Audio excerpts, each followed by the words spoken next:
I woke up to the sound of my phone ringing. My wife woke up as well. She stared angrily at me. "Can you not put your phone on silent?" she mumbled before she rolled over and went back to sleep. I got out of bed and took my phone with me downstairs. I unlocked it and looked at my missed calls. A call was from an unknown number. It didn't even have the usual +61 at the start. It wasn't even the right length. The number was oddly 16 digits long. Maybe my phone was just broken. I clicked on the number and called it again. The person on the other side immediately picked up. "Hey, Dad." The person from the other end whispered. The voice was a girl's voice. I became uneasy. Who is this?" I asked. "Did you forget me?" The voice whispered. Knots formed in my stomach. Beads of sweat formed in my temples. Something clicked in my mind as I recognized the voice. It was the voice of my daughter. "Ah, now you remember." The voice whispered calmly. Shivers ran down my spine. My daughter had died 5 years ago. The next thing she said made my heart jump into my throat. "Can I come home now?" She whispered. I threw the phone away. Panic rose in me every second. I felt like I was about to puke. I had killed my daughter 5 years ago, and I buried her with my own hands. It is important that you read this message. I have tried to send this message multiple times. I have recently proved a theory that I've had in my mind for a long time. Allow me to explain it. Each night everyone sleeps. It's a natural cycle. You wake up refreshed every morning. Research has proven that sleep is very important for normal cognitive function. Everyone will tell you that sleep deprivation is made and that there's even a handful of urban legends about it, like the Russian sleep experiment. Each night you dream during your sleep. Research has shown that dreams occur due to an REM stage in your sleep, in which the brain is the most active and processes memories.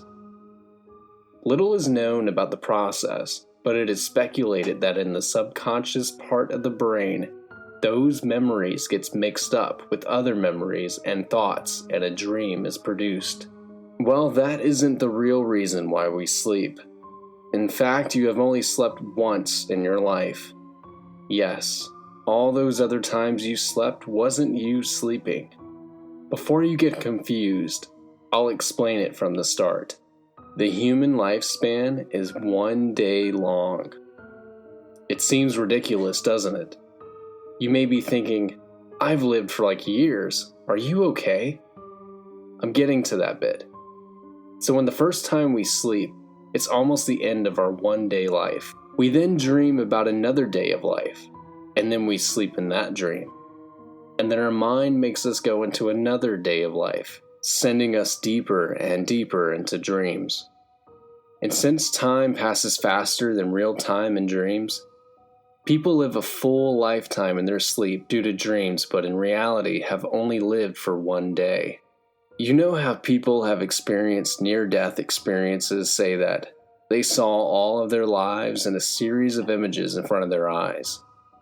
When people finally die, we do actually see flashes of our whole life.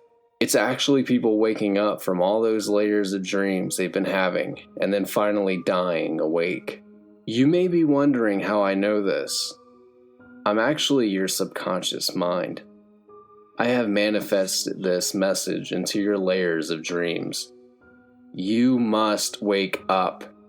Wake up and preserve the human race before you die.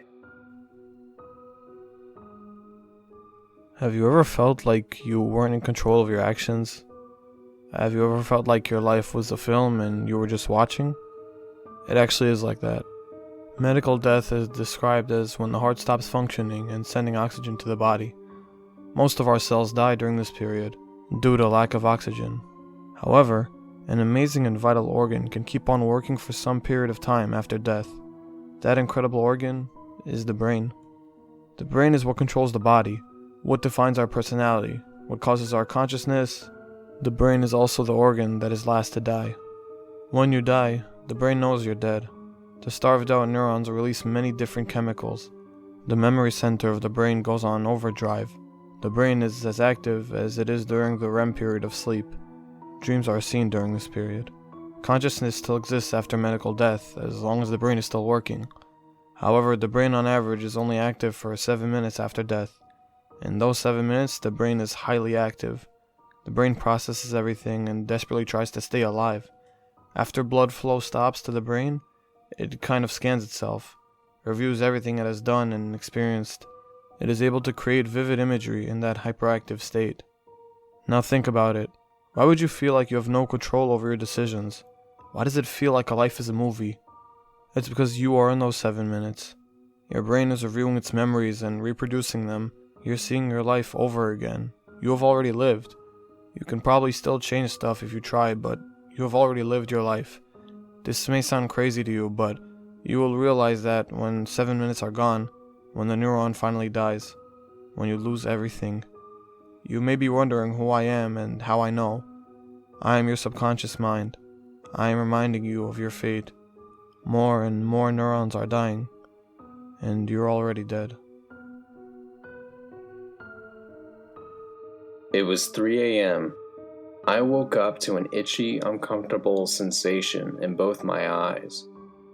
I tried to remember what had happened last night, but all I remembered was that I had gone to a party and come home hungover. I realized it was probably because I had left my contacts on. In the dark, I put my fingers up to my left eye, pulled down my lower eyelid, and tried to pick out the contact lens. My eyes started hurting, and I quickly pulled my hand away. The contact lens had probably nudged itself really deep under my eyelid due to me sleeping in it. I tried the right eye and got the same result.